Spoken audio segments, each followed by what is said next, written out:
大家好，这是老房整修的库存影片啊。经过2-3年的时间考验呢，目前的状况还依旧良好。由于是 DIY 的影片，顾虑比较多，也就没贸然呈现。对于老房修整呢，要求没有那么高的话，现在这个时间点倒是可以开始做回收二手家具的准备了。因为在过年前，很多家庭会趁机更换一些大型家具。影片最后呢，再来呈现过往搜刮来的成果。这地板一开始有人说要铺设塑胶地板，铺设塑胶地板的话，工程比较浩大，费用也比较高啊。后来有长辈说，因为这种老房子没有厚实的地基。这种一般的水泥地板呢，防潮效果会相对不好，建议直接涂刷水性环亚树脂地面漆啊。除了省钱省事，施作也会轻松许多。找到更换材料可以交代的理由呢，在省事的考量下，就少掉了学习一项技艺的机会啊。而这也考量到日后遇到要重新修整时呢，若是需要清除塑胶地板的底胶时，会非常费力与耗时啊。隔壁一间小小的空间走道，塑胶地板翘起算是不难了，但是要清除底胶时，就花了蛮长的时间。在涂刷底漆前，若是地面裂缝比较大，一般是建议用骨粉填补啊。不过这当初使用的材料是直接用掉剩下的白水泥啊。地面铺平后，外围靠墙的位置使用手刷会比较方便。涂刷的过程就跟上漆一样而已啊。在难度上，涂刷地面算是还比墙壁容易啊。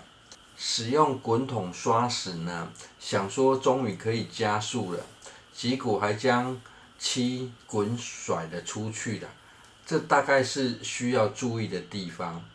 在涂刷第一层时，就依使用说明使用园艺涂刷，主要的目的是可以让连接面有更好的附着力啊。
因为这是已经知道效果的影片啊，就顺道回溯一下操作时可以调整的过程啊。由于这地面并没有排水孔，因此一开始打扫清理时，没有用水刷洗地面，甚至也没有使用拖把先拖过一次地面。先水洗过的好处不在于更为干净啊，而是更容易发现地面的平整度与裂缝处啊。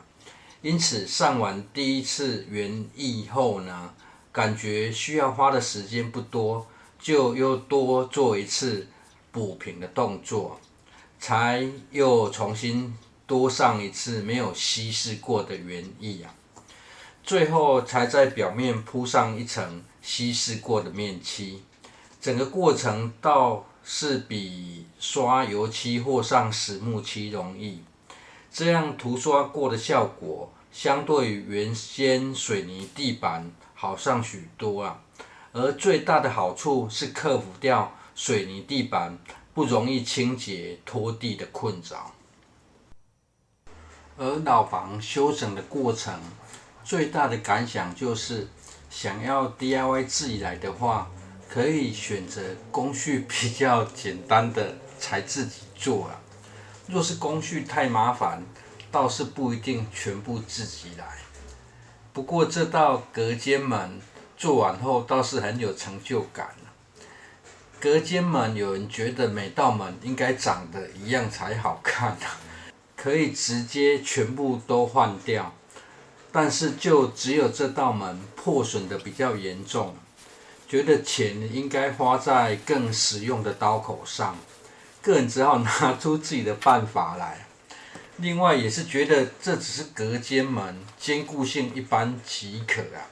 考量到单换这扇门的话，其他的隔间门还是一样得花时间进行贴皮，因此才决定直接利用冷气隔板，自行裁切后涂上白胶粘上。要加强紧密度的话，可以再上钉枪啦，就看有哪些现成工具可以使用。这道木门贴皮完整的影片应该有呈现过了。而这干掉后的环亚树脂地面漆呢，玩水后的隔壁小黑马上来出考题进行试采，家里的狗反而不会进来了，隔壁的小黑则因为房子在还没整理前，就会自己躲在里面挑凉爽的位置睡觉。踩脏的地面擦拭的过程刚好可以呈现效果，而地面漆更为干燥后，就可以再更为明亮。影片最后分享一下，在过年前陆续收集来的二手家具啊，堪用可用，好用就好了。毕竟这平时没有住人，要求不高的话，年前算是很好回收家具的时间点。外面地板则是不同的工序啊，暂时先分享到此，谢谢收看。